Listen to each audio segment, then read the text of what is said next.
porque el día de hoy es el Día Mundial para la Prevención del Suicidio. ¿Cuáles son las recomendaciones para identificar las señales de alerta? ¿Qué es lo que uno puede hacer si es que ve estas señales de alerta también? Le doy la bienvenida a Clara Guamán, psiquiatra y jefa del Departamento de Emergencia del Hospital Víctor Larco Herrera. Bienvenida, doctora Guamán, a Exitosa. Buenas noches. Muchas gracias por estar aquí, muchas gracias por la espera también. Díganme, por favor, ¿cuáles son esos signos de alarma que la ciudadanía debería estar alerta a los padres, la familia, el círculo más cercano? Bien, antes de responderte esa pregunta, quisiera mencionar que hoy estoy aquí para hablar de un tema que es bastante delicado, de ese dolor silencioso que puede llevar a acabar con la vida. Bueno, ¿cómo podemos identificar signos de alarma? Cuando vemos a una persona de repente que se aísla, que ya no es la persona que solía ser, que cambia de repente de humor repentinamente, que se torna más irritable tal vez, ya no es ese hijo, ese amigo alegre, jovial que conocemos, o está con ideas de que de repente verbalizando que no vale o que su vida no tiene sentido, se despide o está regalando objetos valiosos, ¿no? Y que podemos identificar a esas personas y poder ayudarlas. Ahora las nuevas generaciones, o no es algo que las nuevas generaciones han como que han captado más, ¿no? Pero la depresión pareciera que en estas nuevas generaciones se ha presentado con mayor fuerza. ¿Es así o no? Bueno, de hecho se están incrementando las tasas de suicidio en adolescentes. Y bueno, y la depresión es una de las principales causas, factores de riesgo para el suicidio. Y bueno, pues urge trabajar en medidas de prevención, detección temprana de la depresión y de otros trastornos mentales.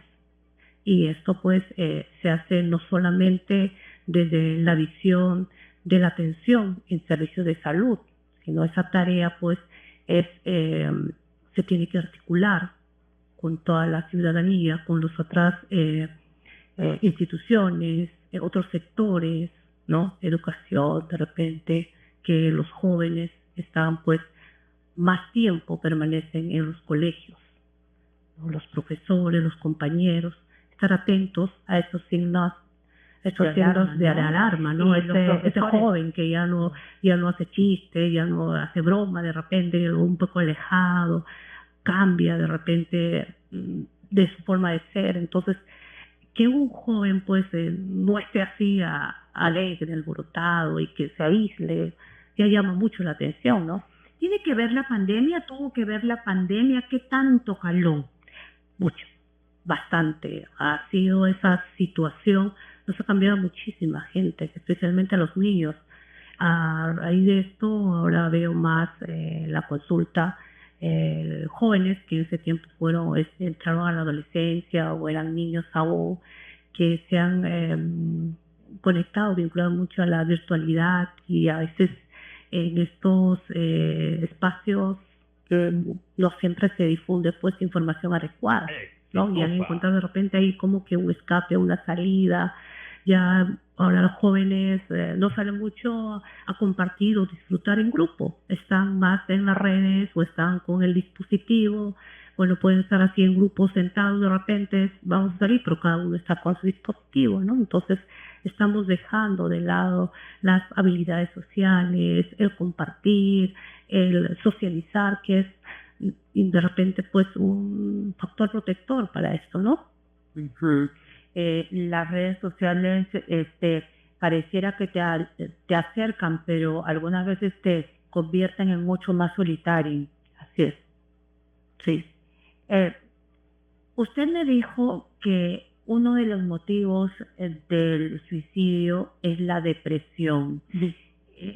¿Qué puede deprimir a un adolescente, a un niño? Bueno, de repente, bueno, hay algo que está mucho en incremento, lo que son la violencia, ¿no? Y la violencia a veces no solamente se da en el hogar, o estos conflictos que puedan suceder entre los padres o entre el mismo grupo, también se da en los colegios. El ¿No? bullying. El bullying, el acoso escolar que llamamos, esto vulnera mucho a los jóvenes, baja mucho la autoestima, porque este bullying que puede darse de diferentes formas, desde la agresión verbal hasta la física, cala bastante en la autoestima, en el desarrollo adecuado del joven, y esto va progresando hasta la etapa adulta.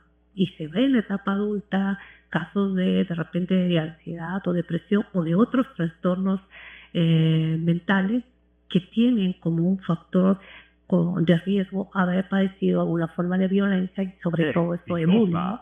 Claro, y además que esto de la masificación de la internet y de las redes sociales ha hecho que el bullying no solamente se quede en el colegio, sino que te persiga las 24 horas del día. Así es.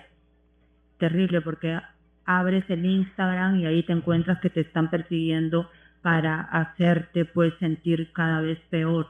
Usted me dice que la depresión es un factor, me acaba de hablar de otro de los factores, me imagino yo, para el suicidio es la ansiedad también. ¿Cuáles son esos factores emocionales? La depresión, la ansiedad. El trastorno por consumo de sustancias también es otro de los factores de riesgo para la conducta suicida, ¿no? Hablar pues de trastornos por consumo de sustancias es bien amplio y ahí no solamente implica el consumo, qué lleva ese consumo, qué hay detrás del consumo, cómo está esa familia, cómo está esa comunidad de consumo y qué lleva eso. La exposición a violencia también está dentro de los factores de riesgo, la ruina económica de repente de los adultos, el desempleo, ahora mismo esta situación pues de inseguridad que se está dando en la ciudadanía, las extorsiones, está siendo muy, muy fuerte. Lo verbalizan en la consulta algunos pacientes, ¿no? Que incluso están más con temor a salir a la calle o sufren de ese tipo de agresiones, ¿no? Sí, los peruanos lo están sintiendo como un golpe muy, muy fuerte. Yo no sé si porque antes no estaba masificada la internet, que ahora cada atentado se multiplica y todo el mundo se entera, pero incluso más que los atentados terroristas, ¿no?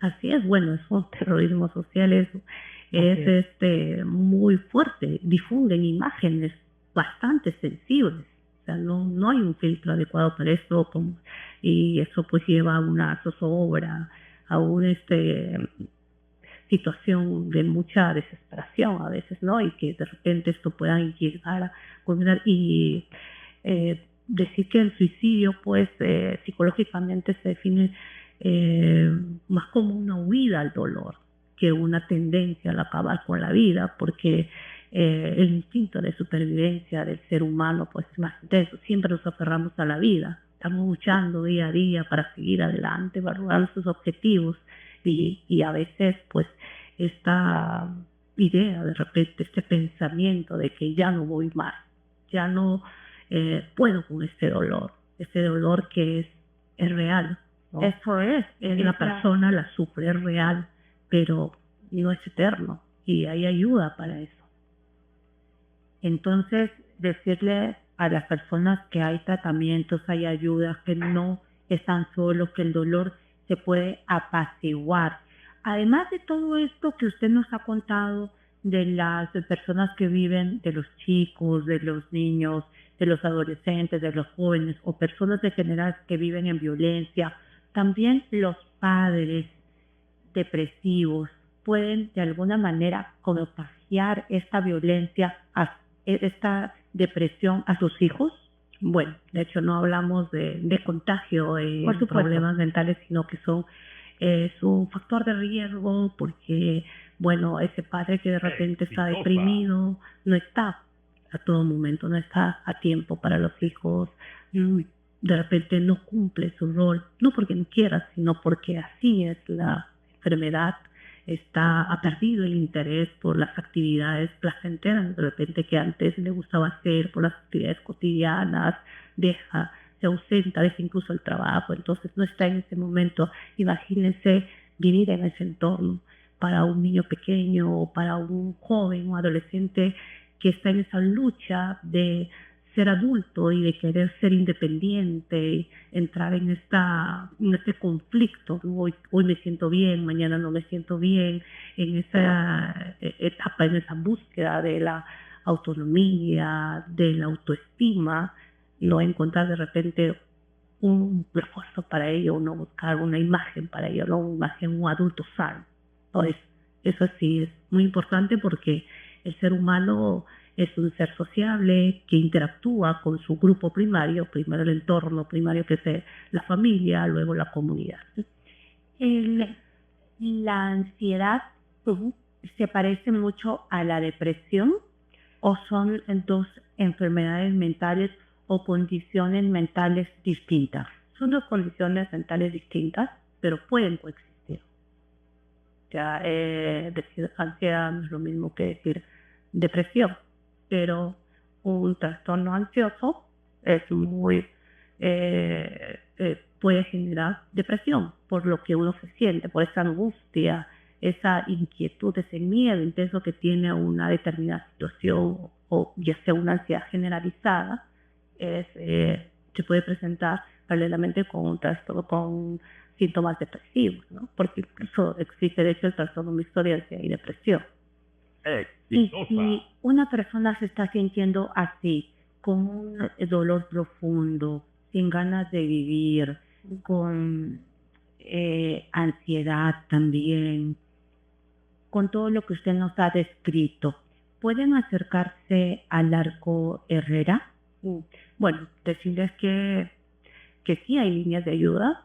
Nosotros somos un hospital de referencia nacional que atendemos las 24 horas, 24/7, 365 días del año. Tenemos el servicio de emergencia, lo cual si se sienten solos, si se siente que ya su vida no vale la pena ser vivida, recordarles que no están solos, que su dolor existe, pero no es eterno o permanente, y que existen profesionales que están capacitados para ayudar. Existen personas que sentimos que ellos valen, que nos importa, y para eso estamos, y esa es nuestra razón de ser. También existe la línea del MINSA del 113 y la opción 5, que pueden llamar igual, opción 5, que también pueden llamar por teléfono a las 24 horas del día. Lo que falta, y me sonrío porque lo que se necesita también es un poco de empatía, ¿no? Su respuesta me da a entender de que cuando usted dice que su dolor existe, hay muchas personas que de repente piensan que ese dolor es imaginario, que no existe, y ellos están sintiéndose realmente desamparados, mal y solos, que no tienen a quién contárselo. Sí, para eso estamos nosotros, somos profesionales entrenados para ello, y no podemos juzgar, no podemos invalidar ese dolor. El hecho de que no se vea no quiere decir que no existe. Y la salud mental es tan importante como la salud física. Y caramba, estos cuadros, la depresión puede ser tan invalidante, tan incapacitante, y tiene tratamiento. Existen tratamientos eficaces para ello. Entonces, de repente la gente, por el estigma tan alto, o sea, hablar del Arco Herrera, tenemos un estigma bien enorme en el hospital, o sea, yo tengo que dar re mal para ir allá. No, el estigma es tan alto que a veces por ese temor o por esa sensación de debilidad, ¿cómo voy a ir a buscar ayuda? No, quería buscar ayuda para poder salir de esto, para poder ser escuchados. Incluso la sola escucha activa, escucharlo, entenderlo, ayuda mucho porque es una puerta que te abre, te ayuda a botar ese dolor. Y si usted, algún oyente nos está escuchando, conoce a alguna persona, ayúdelo, escúchelo. Usted no será terapeuta, pero esa sola escucha puede salvar una vida. Y acompáñelo, o sea, no se quede solamente en la escucha, que lo acompañe a buscar una ayuda profesional. Muy bien, entonces acá hemos aprendido muchísimo y se me quedó el estigma del Arco Herrera, pero en el Arco Herrera están los mejores psiquiatras precisamente porque hay mucha actividad, reciben muchas consultas y eso hace como en los hospitales de salud que hay demasiado médico operando, es igual en el Arco Herrera. Muchísimas gracias a la doctora psiquiatra y jefa del Departamento de Emergencia del Hospital Víctor Larco Herrera, Clara Guamán. Muchísimas gracias por estar. Gracias por el espacio. Gracias a usted. No estamos solos, ¿eh?